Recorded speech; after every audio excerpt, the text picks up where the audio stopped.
بالقرآن المجيد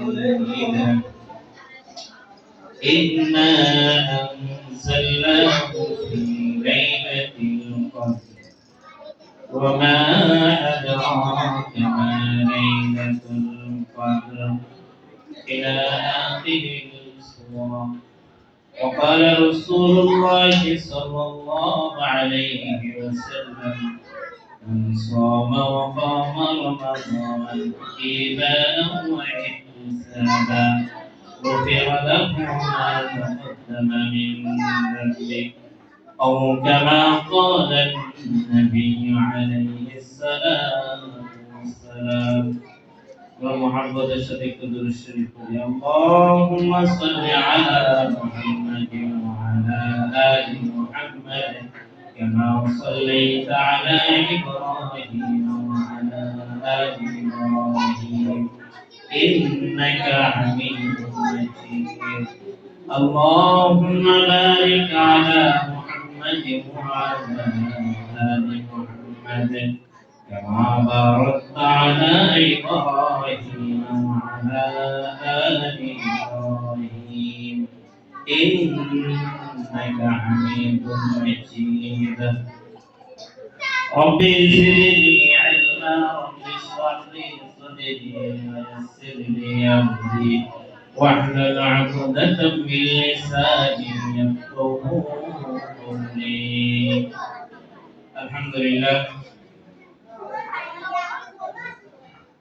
Mohammadia model মাদ্রাসার আজকের ইফতার মাহফিলের প্রধান অতিথি, বিশেষ অতিথি এবং আলোচক বিন্দু উপস্থিত হাজিরানে মজলিস, হযরত উলামায়ে কেরাম, মুরব্বিয়ানে আযম ও ছাত্র ছাত্রীরা, অভিভাবক বিন্দু সকলকে আজকের ইফতার মাহফিলের পূর্বে যে কিছু আলোচনা করার জন্য আমাকে সুযোগ করে দিয়েছেন এবং আপনাদেরকে যে শোনার আল্লাহ তাআলা সুযোগ করে দিয়েছেন, এজন্য আমরা উভয়ই আল্লাহ তাআলার কাছে শুকরিয়া আদায় করি আলহামদুলিল্লাহ।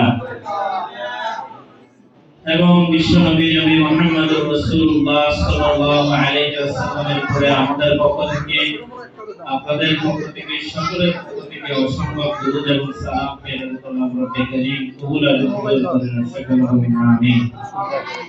আমি যে আয়াতে কারিমা তেলাওয়াত করেছি, এই আয়াতে কারিমার প্রথম যে অংশ, এই অংশটা আল্লাহ তাআলা পবিত্র রমজান সংক্রান্ত আলোচনা শেষ দিকে গিয়ে আলোচনা করেছেন।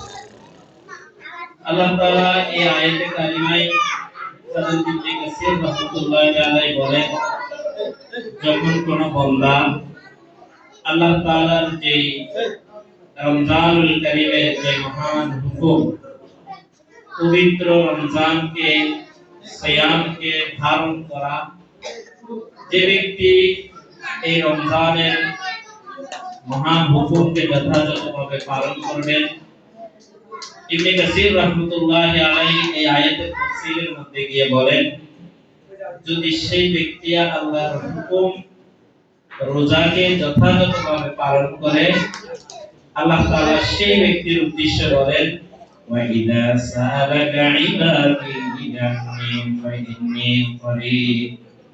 সেই ব্যক্তি যদিও ব্যক্তিগত জীবনের মধ্যে যদি কোনো বিপদের সম্মুখীন হয়ে থাকে, পারিবারিক জীবনের মধ্যে কোনো বিপদের সম্মুখীন হয়ে থাকে, এভাবে তার অর্থনৈতিকভাবে যদি কোনো বিপদের সম্মুখীন হয়ে থাকে, আল্লাহর হাবিব সরওয়ারে কায়নাত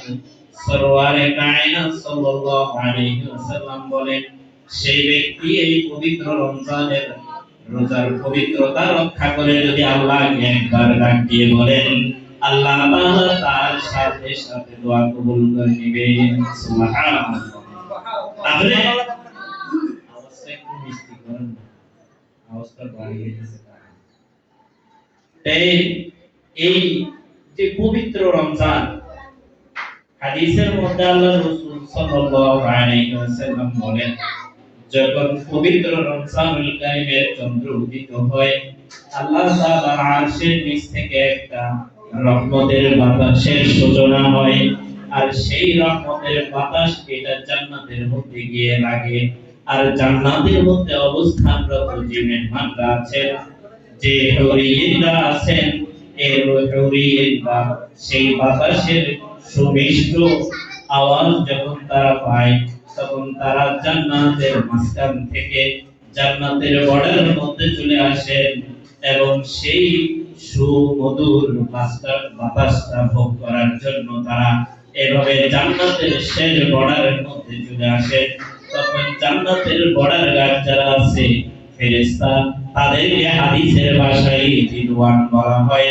এই রিদওয়ানদেরকে প্রশ্ন করে যে আজকে কোন দিন, এই দিনের মধ্যে এত সুন্দর সুরের বাতাস, এটা আজকে থেকে শুরু হয়েছে এবং কি উপলক্ষে শুরু হয়েছে?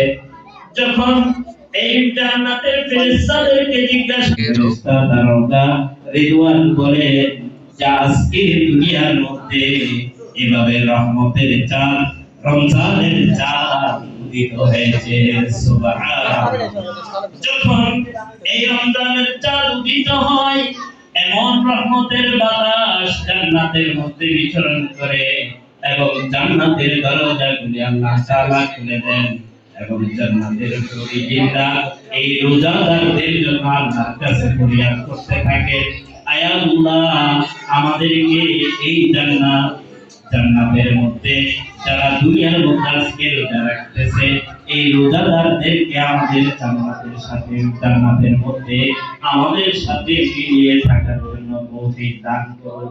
এভাবে আল্লাহর কাছে বারবার ফরিয়াদ করতে থাকে এবং আল্লাহ তাআলা এই জান্নাতি ব্যক্তিদের জন্যই সেই পরকালের হুরিয়িনকে ধার্য করে রাখেন। সুবহানাল্লাহ। হাদিসের মধ্যে আল্লাহ রাসূল বলেন যে জান্নাতের সেবকগুলির আচরণ কেমন হবে? দুনিয়ার মধ্যে যত শ্রেণীর সেবক থাকে, এভাবে মেডিকেলের মধ্যে নার্স থাকে, এভাবে আপনি অসুস্থ হলে আপনার সেবার জন্য আপনার স্ত্রী সেবা করে, এভাবে ছেলে সন্তান সেবা করে, এটা আপনার যথাযথভাবে সেবা করার অনুপযোগী। তারা যথাযথভাবে আপনার সেবা আপনাকে করতে পারে না। আল্লাহর হাবিব বলেন জান্নাতের মধ্যে জান্নাতি ব্যক্তিদের যে সেবকগুলি হবে, সম্পূর্ণ তারা আনন্দশীল হবে এবং তাদের আচার আচরণ মুগ্ধকর আচার আচরণ হবে।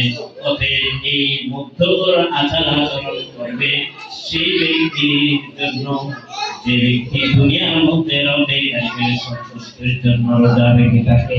সুবহানাল্লাহ। এভাবে আল্লাহর হাবিব সরওয়ারে কায়নাত সাল্লাল্লাহু আলাইহি ওয়াসাল্লাম বলেন যখন রমজানুল কারীমের প্রথম চন্দ্র উদিত হয়, তখন ফেরেশতারা আল্লাহ তাআলা নির্ধারণ করে দেয় কিছু সংখ্যক ফেরেশতাদেরকে। এই ফেরেশতারা আসমান থেকে এলান করতে থাকে আল মিন সাইয়িন ইনদাল্লাহ, যে কেউ আছে আল্লাহ তাআলার কাছে কোনো বিষয় চাবেন, আল্লাহ তাআলা তার সেই দোয়াকে কবুল করে নেবেন এবং আল্লাহর কাছে এমন কোন বান্দা যে আছে তার গুনাহ প্রার্থনা সে ক্ষমা চাবেন, আল্লাহ তাআলা তার গুনাহকে ক্ষমা করে দিবেন। এবং এমন কোন বান্দা আছে যে বান্দা আল্লাহ তাআলার কারণে কষ্ট পাচ্ছেন, অসুস্থতা থেকে যাচ্ছে, আল্লাহ তাআলার কাছে যাবেন আর আল্লাহ তাআলা দিয়ে দিবেন। অর্থাৎ এই তিনটা কাজের জন্য আল্লাহ তাআলা স্পেশাল ফেরেশতা নিয়োগ করে দেন, যে বান্দা যখন যে দোয়া করবে রোজাদার বান্দা সাথে সাথে যেন কবুল হয়, কার্যকর হয়, এই জন্য আল্লাহ তাআলা এক্সেপ্ট ফেরেশতাকে নিযুক্ত করে দেয়। দ্বিতীয় নম্বর হচ্ছে যে আমাদের মধ্যে অনেক অসুস্থ আছে, এই অসুস্থ মানুষদের, যে অসুস্থ মানুষ এরা আল্লাহ তাআলার কাছে সুস্থতা চায় কিনা, যদি চায় তাদের সুস্থতার ফয়সালা যদি আল্লাহ তাআলা তকদিরে রেখে থাকে, এদের সুস্থতার বিষয়ে এভাবে ফেরেশতাদেরকে আপনার দায়িত্ব দিয়ে দেন। এই ফেরেশতারা তাদেরকে এই সেই রোগাক্রান্ত ব্যক্তিকে দ্রুত সুস্থতার জন্য ব্যবস্থা নিতে থাকে। এবং কোন ব্যক্তি যদি অর্থনীতি সংকটের মধ্যে থাকে, রব্বে কারীমকে রবে রমজানুল কারীমের মধ্যে ফরিয়াদ করে, আল্লাহ তাআলা তার সেই আপনার অর্থনৈতিকভাবে যারা স্বাবলম্বী না কষ্টকর, এদেরকে দ্রুত কিভাবে স্বাবলম্বী করা যায়, এই জন্য আল্লাহ তাআলা তাদের জন্য কিছু ফেরেশতা নিযুক্ত করে দেন। সুবহানাল্লাহ। এটা শুধুমাত্র রমজানুল কারীমের কে কেন্দ্র করে ফেরেশতাদেরকে নিযুক্ত করেন। হাদিসের মধ্যে আল্লাহ রাসূল সাল্লাল্লাহু আলাইহি ওয়াসাল্লাম বলেন, মান সামা ওয়া ঈমানান ওয়া ইহতিসাবা, যে ব্যক্তি ঈমান এবং আল্লাহ তাআলার প্রতি পূর্ণ বিশ্বাস এবং আস্থার সাথে যদি কোনো ঈমানদার রোজা রাখে এবং সালাত তারাবি আদায় করে, আল্লাহ তাআলা তার বিগত সময়ের যত গুনাহ আছে সমস্ত গুনাহগুলি মাফ করে দেন। সুবহানাল্লাহ। তাহলে আল্লাহর প্রতি পূর্ণ আস্থা এবং বিশ্বাস, এটা ঈমানের সাথে রাখা, এটা প্রথম ঈমানদারের কাজ, মুসলমানের কাজ। অতএব এই জায়গার মধ্যে মুসলমান কখনো এভাবে দুর্বল হতে পারে না। অতএব মুহতারাম হাজিরিন, এই রমজানের মধ্যে আল্লাহ তাআলা আপনার অনন্ত এইভাবে নিয়ামত রেখেছেন, যে হাদিসে মধ্যে আল্লাহ রাসূল বলেছেন, যদি ইফতার করায় আপনার আল্লাহ তাআলা সেই ব্যক্তির সমস্ত গুনাহ মাফ করে দেন। এজন্য হাদিসের মধ্যে আল্লাহ রাসূল আরেক হাদিসের মধ্যে বলেন যে কোনো ব্যক্তি যদি কোনো ব্যক্তিকে একটি খেজুরের অংশ বা দুধের অংশ বা পিওর পানি দিয়ে যদি ইফতার করায়, আল্লাহ রাসূল সাল্লাল্লাহু আলাইহি ওয়াসাল্লাম বলেন যে তাকে আল্লাহ তাআলা দুনিয়ার হায়াতের মধ্যে গুনাহ মাফ করে দিবেন এবং পরকালের হায়াতের মধ্যে বিশ্বনবী মুহাম্মদুর রাসূলুল্লাহর হাতে হাউজে কাউসারের পানি পান করে তাকে এমন পানি পান করাবে যে জান্নাত পৌঁছা পর্যন্ত তার আর পানির পিপাসা অনুভব হবে না। সুবহানাল্লাহ। এজন্য আমরা সকলে নিজেরাও এভাবে গরিব অসহায়দের মাঝে ইফতার বিতরণ করব। যদি আমাদের তৌফিক কম থাকে, আমরা এইভাবে পারি যে 1 কেজি ঠিক ফরমার খেজুর কিনে এইভাবে মসজিদের মধ্যে ইফতার হয়, ইফতারের ব্যবস্থা হয়, সেখানে আমরা অংশীদারিত্ব নিতে পারি।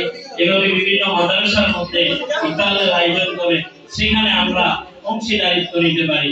এজন্য আল্লাহ তাআলা আমাদের সকলকে এই নিয়ামতগুলি যা আমাদেরকে দিয়েছেন, এটা আমরা সকলে অংশগ্রহণ করতে পারি মতো এরকম আমাদের তৌফিক দান করুন। সকলে বলুন আমিন। আমি আরেকটা আয়াতে কারিমা পড়েছিলাম যে সূরা কদর, আসলে আল্লাহ তাআলা সূরা কদর কি জন্য দিয়েছেন, এই জন্য আল্লাহ তাআলা দিয়েছেন, আসলে এই উম্মত হচ্ছে উম্মতে মুহাম্মাদিয়া, এই উম্মত হচ্ছে শ্রেষ্ঠ উম্মত।